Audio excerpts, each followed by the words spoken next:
People who want to move about in a big pantomime, a massive West End musical full of colour and noise. And to hell with how fast you can go round a corner.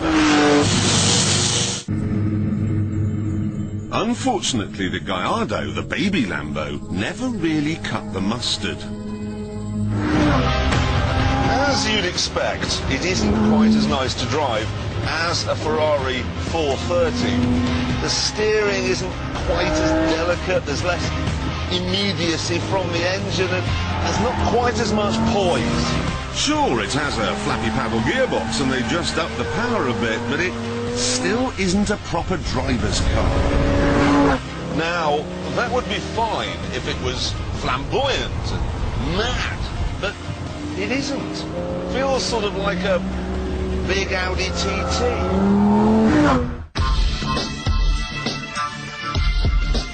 Now, though, they've launched a £131,000 convertible version, and I'm delighted to say the lunacy's back.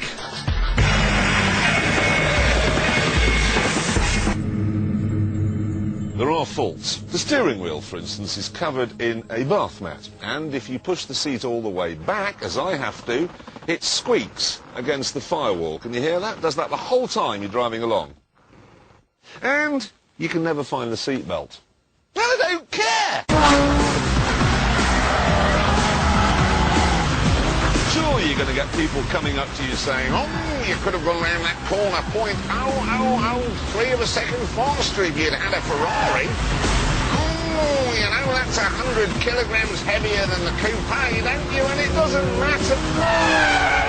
Because I've got 93 million miles of headroom and I've got orange seats, and listen to this!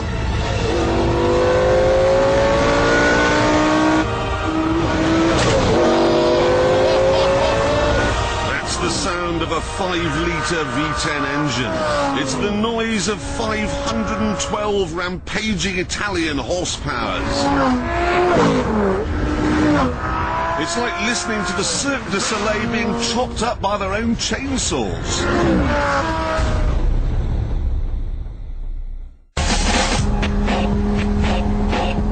One of the things I love most about this car, though, is that they've painted it grey and fitted active exhausts that are supposed to be quiet at low speeds.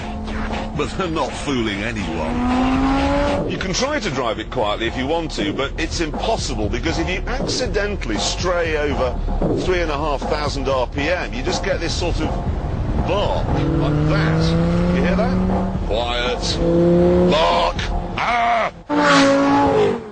Driving through my local town the other day, and I nearly gave some poor old woman on the pavement a heart attack. Oh, sorry, love, sorry. There are two ways of removing a dodgy tooth, you know. There's the Ferrari way, which is an exquisite high-speed drill. And then there's the Lambo way, which is a big hammer. Yes! This is being alive now. Who cares about 5-way traction control? I don't want that. I want more of this. I'm in love. It isn't all clown shoes and spinning bow ties, though. I mean, it has 4-wheel drive, so there's lots of grip. It'll go from 0 to 60 in 4.7 seconds. And flat out, it'll be doing 195. That is pretty serious. Better still, it has a proper gearbox. The flappy paddle nonsense is a £5,000 optional extra. What's more, Lambo is owned these days by Audi, so you even get some German common sense. The nose, for instance, can be raised up when you get to a speed bump. And there's more. Inside, a lot of the equipment, the sat-nav, the aircon, the dials and so on, all come from an A8, so they sort of work. I remember the air conditioning in Lambos of old used to be an asthmatic sitting at the dashboard, blowing at you through a straw. That didn't work. But my absolute favourite thing about this car is the way it looks. Hood down or hood up. It is desperately pretty. And it's tiny. It's the same length as a Ford Focus, which means it's easy to park and easy to drive in town. What we have here then is not, by any means, the best driver's car in the world. But you could use it every day if you wanted to, and it has the most important characteristic that I look for in a car. It's a laugh. You drive a Ferrari with a rather serious expression on your face.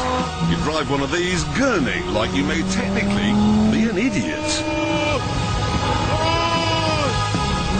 I think it's absolutely tremendous.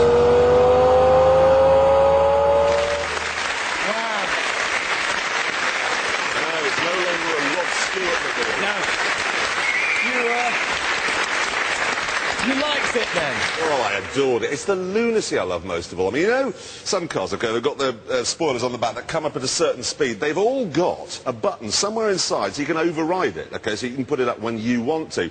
This doesn't. That spoiler comes up at 80 whether you like it or not. So it might as well hoist a flag on the back that says, I'm speeding! Exactly. And now we've got to find out how fast this goes round our track. That, of course, means handing it over to our tame racing driver. Some say that on really warm days he sheds his skin like a snake. And that for some reason he's allergic to the Dutch. What we know is he's called the Stig. And he's off. Little plumes of tyre smoke there, but the four-wheel drive soon got that reined in. Now here's the first corner. Look how keenly it turns in. And now he's back on the power. Listen to that! Is it dangerous? Stig's still learning Greek, it seems. And neat it is again through Chicago, just kicking the back out to give him the perfect line down to Hammerhead. That's where he is now. Will it understeer? Not a bit of it. Loads of grip and that V10 thunder. Ooh, and a lovely drift on the way out. I've lost my purse. Follow through now.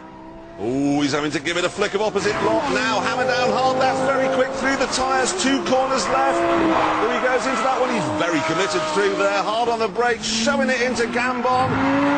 And across the line. Yes.